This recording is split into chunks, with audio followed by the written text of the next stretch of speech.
This video is sponsored by War Thunder. It's the 6th century BC, ancient Greece, and the inventor Perilos was going to impress the king. Like any good inventor, Perilos recognized a niche that needed to be filled. Tyrants often found themselves with a bunch of prisoners in need of a good old flick on the off switch, and these executions needed to be as horrific as possible to dissuade would-be ne'er-do-wells. So how could one go about burning delinquents alive while making the spectacle fun for the whole family? Perhaps we could burn the criminals inside of something that was much nicer to look at than charring flesh. Well, if we learned anything from Fisher-Price toys, it's that kids love their animals.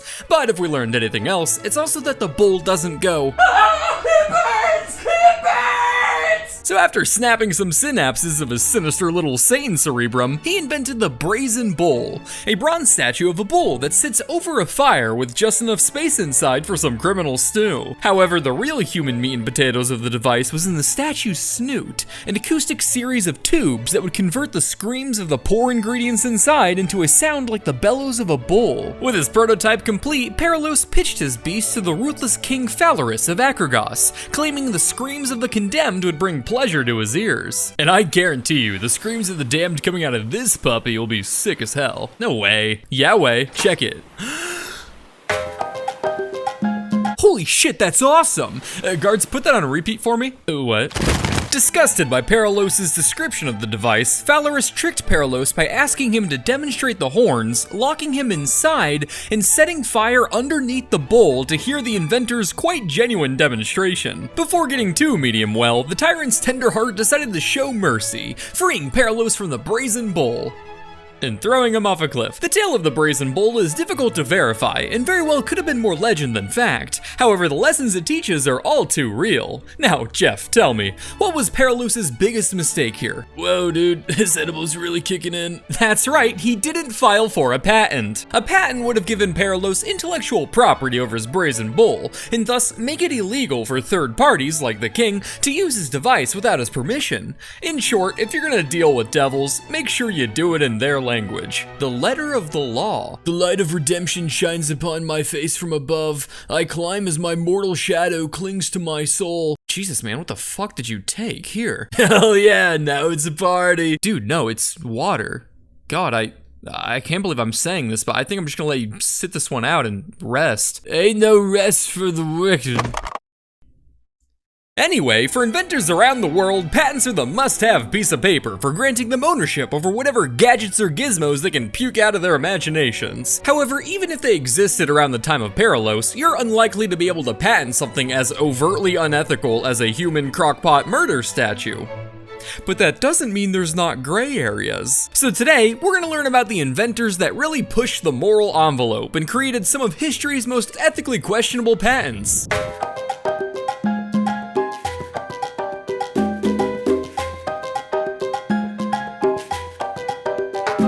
Back in 1927, oh, sorry, that must be my wife. Hey honey, what's up? She wants me to talk about her small business! You're married to an F-16? Hey, she's an F-14! War Thunder is the most comprehensive vehicle combat game ever made, and not only can you fuel your god complex by obliterating losers with over 2,500 tanks, planes, helicopters, and ships, but you can do it for free on PC, console, or your phone. With everything from biplanes and armored cars to fighter jets and battle tanks from across 10 different nations, War Thunder offers incredible graphics, mechanics, and sound effects to really immerse you into the battle. Looking for more action? They've got an arcade mode, which is my personal favorite, for all that fast-paced goodness. Craving more realism? Daddy's got you covered. Just boot up the simulator mode for realistic physics and a proper challenge. Still not real enough for you? Just hop on social media and wait for someone to leak classified military documents. There's truly a game mode for everyone. Join a massive community of over 70 million players today in War Thunder using my links in the pinned comment or video description. New and returning players that haven't played in 6 months on PC or console will also receive a bonus pack of premium vehicles, the Eagle of Valor decorator, 100,000 silver lions, and 7 days of premium account time. It's available for a limited time only, so be quick. And now, back to the video. In 1927, there once was a bright mind in California who shared a hobby with yours truly. punishing naughty boys. Helene Adelaide Shelby was on a mission to solve the problem of the high number of retracted confessions plaguing the criminal justice system. What good was arresting naughty little boys if so many of them evaded being chained up in a cell, Helene thought. Therefore, our hero decided to target this issue at its source, the interrogation room. Questioning culprits with your run-of-the-mill detective was so 1910s fashion after all, so she found herself pondering a question we all have from time to time. What if, instead of a random dude in a button-up threatening them with some measly prison time, the culprits feared for their mortal soul instead? Behold, the future. The suspect, believed to have killed a man in cold blood, nervously inches his way into a dark room, the door slamming shut behind him. The space before him is chillingly empty, save for a single curtain draped over the far wall. His breath catches and heart pounds as chains clink taut, lifting the curtain and revealing his guilt. The skeletal remains of the very man he murdered, standing once more before him. A shroud of ominous light radiates from the bloodlusted red light bulbs in his eyes. Wait a minute, light bulb? But before he can question further, his hair stands on end as he suddenly hears a winding, painful churn emanate from the corpse, sounding suspiciously like a tape recorder. It is I, Michael Dahlman. Confess to your crimes. Could I just have a lawyer?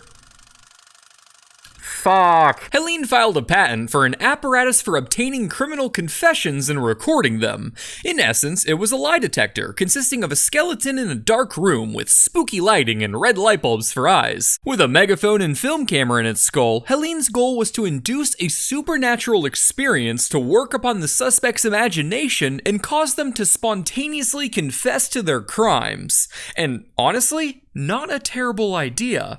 After all, the fear of supernatural punishment works for Catholic boys in confessional booths, but that was because of a different kind of bone. Now, is it immoral to patent a device whose primary function is essentially psychological torture? Sure, but that's only a problem if you're using it on people. These are criminals. But regardless, there doesn't seem to be any evidence that this was ever actually built and used, which is probably a blessing in disguise as it's pretty much the poster child for a coerced confession. Criminals aren't quite people, as we've learned, but believe it or not, they are still good for one thing.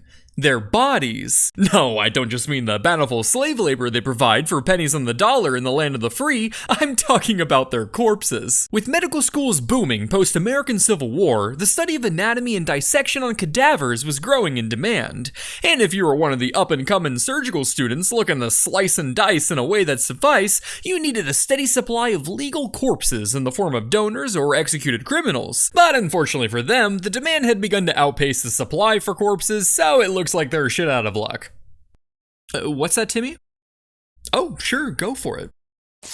Oh, well, this solves everything. The illicit body snatching trade was at an all-time high in the late 1800s, providing perfect, albeit slightly decomposed bodies for all your student slicing needs. And so naturally, this also opened a market for the anti-body snatching trade. Enter Philip K. Clover, an Ohio artist who got to work theorizing ways to shoot body snatchers in the foot. What if I shoot them in the foot? Introducing the coffin torpedo. Patented in 1878, the invention sought to, quote, prevent the unauthorized resurrection of dead bodies. To do this, an explosive would be rigged underneath the coffin lid with a tripwire so that when a would-be thief took a gander inside, they'd be met with a mouthful of lead pellets, increasing the body count in the grave. Why bother trying to change a criminal's heart when you can just remove it? Obviously, this would be an excellent deterrent for any aspiring grave robbers. You know, so long as you're careful about when you said it. Hey, it's supposed to be an open casket. Wait! Jeffrey! No! Hey, it's supposed to be an open casket. Wait! There was also the grave torpedo, patented in 1881, but instead of a 12-gauge makeover hidden inside the coffin lid, this one was pretty much just a landmine buried above the coffin. A pretty brutal deterrent, only made more fitting by the ominous advertisement for the device stating, "Sleep well, sweet angel, let no fears of ghouls disturb thy rest, for above thy shrouded form lies a torpedo, ready to make minced meat of anyone who attempts to convey you to the pickling vat." A description that comes off a little too eager for gore in my opinion, so I wouldn't be surprised if this guy spent many a night hiding in cemeteries to see if his device worked. Yo boy, here they come! So, this is it? Yeah, I can't believe it. We did it, George. We finally found my father's grave after 10 long years. I'd just about given up hope, but I knew how much he wanted me to have the Peters family locket that he was buried with. It's been in our family for 145 years after all. Myself and my 8 young children, all under the age of 9, half of which who have disabilities, will be so thrilled to have this locket back in our family. I'm their only source of support left after the tragic passing of their mother and all of our extended relatives in a series of horrific accidents. They could really use a pick-me-up. Speaking of, can you help me pick this up? It's unclear how widespread these devices were in their time, but there were reported cases of them killing or injuring a number of robbers. However, innovations in refrigeration would soon curb the corpse supply problem, so these devices would be rather short-lived. And good thing they were, because I doubt OSHA would be too fond of having cemetery workers basically stare a live Victorian claymore in the face as they carefully lower it 6 feet into the ground without any sudden movements. But enough about people at the end of their lives. What about the beginning? The wonder of childbirth is said to be one of the most beautiful moments you can ever experience. I don't say that. I find it C tier at best, but maybe we can make it better. Have you ever been giving birth and thought to yourself, not enough G-force? Well, back in the 1960s, George and Charlotte Blonsky sought to spin things up in the baby delivery meta by literally spinning the woman up, submitting a patent for a, quote, apparatus for facilitating the birth of a child by centrifugal force. Seeking to reverse the decline in both infant and maternal mortality rates, the idea was to strap an expectant mother to a table shaped like a foreshadowing crucifix, pull a lever, and then spin the poor woman on the most painful day of her life until the baby pops out into a net. Delivering a baby and giving it its first crib? Now that's what I call killing 2 birds with 1 stone. Except the birds are people. And a mother and child. Now, you might imagine the Blonsky couple must have come up with this idea based on their own childbirth experiences. No, they were childless. Instead, they got the idea from a zoo, where they watched an elephant spinning around in labor. Wow, nature is beautiful. Sir, do they always do that? What?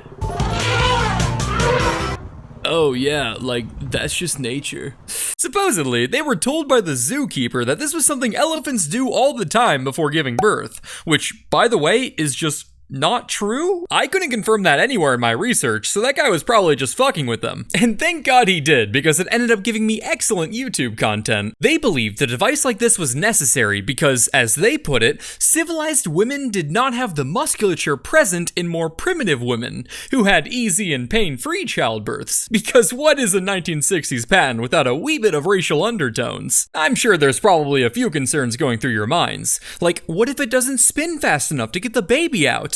No, it will. It got up to 7 Gs of force. For reference, that's as much as Apollo 16 experienced on re-entry of Earth's atmosphere. This would essentially turn your precious newborn into a 54-pound medicine ball desperately pushing to rupture the walls of your womb. Other features include an emergency brake for safety or comedic effect, and a bell to announce the joyous occasion and signal the end of the ride. It's reported that this device was never used, and no babies were born this way, although I believe we have evidence that proves otherwise. At the end of the day, the fetus fidget spinner was truly ahead of its time, as I can 100% see this device selling well in our current environment, given some slight modifications. Alright, ma'am, you ready for the happiest day of your life? Yes, I'm just happy this should make the process quick. Not too quick, though. Try to hold on for about 27 seconds for me, and aim for black. The father's white.